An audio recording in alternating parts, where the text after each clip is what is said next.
lagi dilamarkan kepada Allah, ya Rabb, perkenankan titipkan 30 juz di dada anakku. Dan namanya perjuangannya, maksudnya jangan sendirian. Kasihan anak bapak ibu. Kemarin usaha lancar semua, hingga anak 10-10-nya mondok semua, kecil lah dibiayai. Lagi ini anak satu aja kapan ini? Itu kemudian anaknya, keluar aja ya dari pesantren, selesai sih. Yang menang setan. Asli, saya kasih tahu dari sekarang. Jangan maunya gratis, Pak. Udah ya males puasa, udah males, itu orang sana Pak, bukan orang sini. Orang sana. Udah males puasa, males bangun malam, males wiridan, males zikir, kemudian maunya mainan cering. Anaknya loncat langsung 30 juz. Ya bisa sih kalau Allah memilih. Tapi kita kan judulnya lagi ngelamar, Pak. Kita lagi melamar. Ngelamar itu ada yang datang sendirian gak sih Pak? Bapak-bapak pernah ngelamar punya anak-anak? Halo? Ngelamar itu datang sendirian atau ngajak rame-rame? Rame-rame, artinya anak kita lagi dilamarkan kepada Allah, ya Rabb, perkenankan titipkan 30 juz di dada anakku. Dan namanya perjuangannya, maksudnya jangan sendirian. Kasihan anak bapak ibu, kasihan. Saya melihat banyak contoh anak-anak yang cepat hafalannya, karena memang menghafalin Al-Quran itu dibilang gampang ya susah, dibilang susah ya gampang. Itu harus ada kerjasama yang sangat kompak antara orang tua, pesantren, musyrif tahfidz, dan semuanya. Gak bisa ngandelin salah satu tok. Nah, karena ketika bapak ibu menitipkan putra putrinya ke sini, Ustadz saya titip ya, maka sejak itu Argo udah jalan Pak. Argo yang mana yang dimaksud? Amanah. Tidak sedikit bapak ibu di sini yang kemudian sedikit protes. Saya tahu anakku udah 2 tahun kok masih begitu-begitu aja ya. Nggak ingat kalau anaknya ketika di sini, alhamdulillah 0 aja nggak bisa bedain yang besar dan yang kecil. Itu loh Pak. Nah, kemudian bisa tahu huruf, bisa ngapalin sedikit-sedikit, bisa baca dan lain sebagainya. Prosesnya subhanallah. Kadang ada orang tua yang berlebihan Pak. Ustaz, iya, saya kepengen 3 tahun anak saya khatam 30 juz, mantap. Saya juga mau. Saya juga mau. 3 tahun 30 juz. Siapa yang gak mau? Saya juga senang dititipin anak yang seperti itu. Lihat bersama-sama. Jamaah yang dimuliakan Allah Subhanahu wa taala. Di sini juga alhamdulillah sudah beberapa santri yang 2 tahun khatam ada, 3 tahun khatam ada. Bahkan sudah 6 tahun belum khatam ada. Jangan lebih banyak lah. Pokoknya ada. Alhamdulillah. Nah, kemudian 6 tahun kok belum khatam, apakah berhenti? Ya tidak. Maka saya sering bahasa mendoktrin, biarilah saya mengatakan doktrin kepada anak-anak. Anak-anakku semua di pesantren, ngapalin Quran atau nyantren itu sama dengan orang garis umur. Garis umur ada kalanya 20 meter udah dapat air bagus, bisa untuk diminum. Tapi kalau belum dapat air, apa berhenti? Cari titik lagi, pasti dari 0 Pak. Pasti. Terus apa pilihannya? Ya terus 30 meter Ustaz, belum dapat, ya terus sampai benar-benar dapat air. Bisa 30 meter, bisa 50 meter, bisa 60 meter. Sama ngapalin Quran, bisa 2 tahun khatam, bisa 4 tahun khatam, dan mungkin 20 tahun baru khatam. Kenapa tidak? Terus akan berhenti di tengah jalan. Itu sebuah kerugian yang luar biasa. Kalau toh sudah khatam pun itu baru dimulai loh Pak. Jangan salah. Khatam alhamdulillah berapa tahun?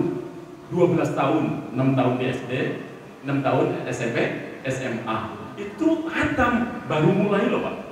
Jangan salah.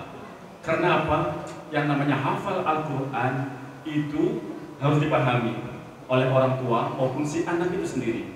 Harus punya kesadaran, pemahaman bahwa kita telah mewakafkan diri kita untuk Al-Quran. Seumur hidup Pak, hafalan itu harus dijaga. Maka ketika hafalan selesai, itu baru dimulai sejatinya.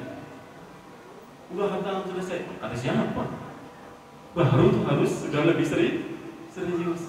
Nah, ini yang pertama. Bapak Ibu rahmatullah subhanahu wa ta'ala. Saya nggak akan lama-lama karena di sini ada kiai kita yang insya Allah akan memberikan banyak ilmu lagi yang lebih istimewa dan penting untuk kita semua. Sebuah kisah di zaman Syekh Abdul Qadir Jailani tentang perkara etika seorang wali murid atau wali santri.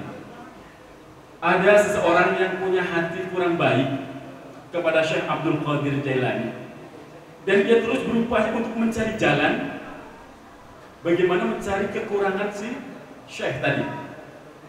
Maka suatu ketika dia membuat alat untuk ngintip, disebutkan di situ lubang untuk ngintip aktivitas di dalam pesantrennya Syekh Abdul Qadir Jailani.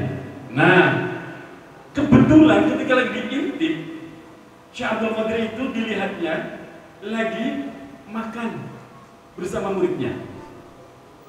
Ketika masih utuh dimakan sendiri, giliran sudah diacak-acak atau sompelan suwi atau bahasanya sayapnya atau udah digigit dikasihkan ke muridnya. Nah, orang tadi yang emang sengaja mencari kekurangan si Syekh tadi datang kepada murid Syekh Abdul Qadir Jailani. Untuk apa? Untuk provokasi. Hei Bapak, punya anak yang namanya ini ya, yang dipesantrenkan ke Syekh Abdul Qadir Jailani itu? Iya, ada anak saya yang namanya itu di sana. Tahu nggak Pak? Anak Bapak itu benar belajar sama Syekh Abdul Qadir Jailani? Iya, betul. Saya kasih tahu Pak ya, anak Bapak itu diperlakukan nggak bedanya dengan budak. Masa diperintah-perintah, masa disuruh ngepel, disuruh itu, disuruh giliran makan dikasih sisa. Wah, nggak bener nih saya, nggak bener nih orang nih. Saya menitipkan anakku biar dididik, biar jadi orang alim, biar bisa memahami berbagai disiplin ilmu, malah diperintah-perintah kayak budak. Nggak terima sih orang tuanya. Didatanginlah Syekh Abdul Qadir Jailani. Kemudian diambillah anaknya dengan anggapan gurunya tidak becus mendidik anaknya dengan segala pikiran negatifnya yang tadi sudah disampaikan oleh orang yang sengaja ingin merusak hubungan baik antara murid dan gurunya, antara wali santri dan Syekh Abdul Qadir Jailani. Akhirnya dia datang. Saya hantar kepada Tuan Syekh anak saya agar jadi ahli, tapi malah kok diperlakukan seperti ini. Syekh Abdul Qadir Jailani diam, gak banyak ngomong. Kalau begitu anggapan Anda, bawa pulang, ambil anakmu, dibawa pulang. Di tengah perjalanan orang tuanya nanya kepada anak. Kebetulan yang ditanyakan bab-bab tentang hukum agama. Loh, ternyata anaknya fasih betul menjelaskan semua apa yang ditanyakan oleh sang ayah.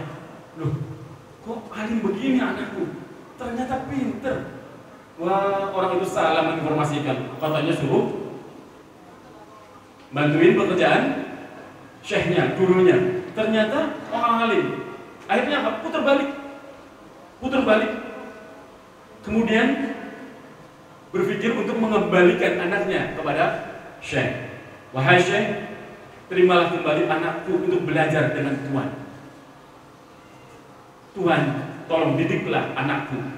Ternyata anak saya bukan seorang pembantu, bukan diperlakukan seperti budak, tapi apalagi diperlakukan seperti kucing, dikasih makanan sisa. Ternyata luar biasa anakku dengan ikut dengan engkau Syekh. Apa yang kemudian dijawab oleh Syekh Abdul Qadir Jailani?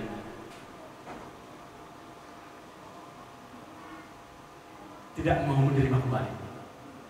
Tidak mau menerima kembali.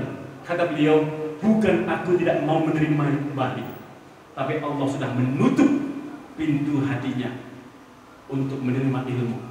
Allah sudah menutup fitrahnya atau futuhnya untuk mendapatkan ilmu, karena disebabkan orang tua yang su'ul adab kepada guru. Apa yang terjadi? Guru dunia di akhirat. Ini pengantar dari saya.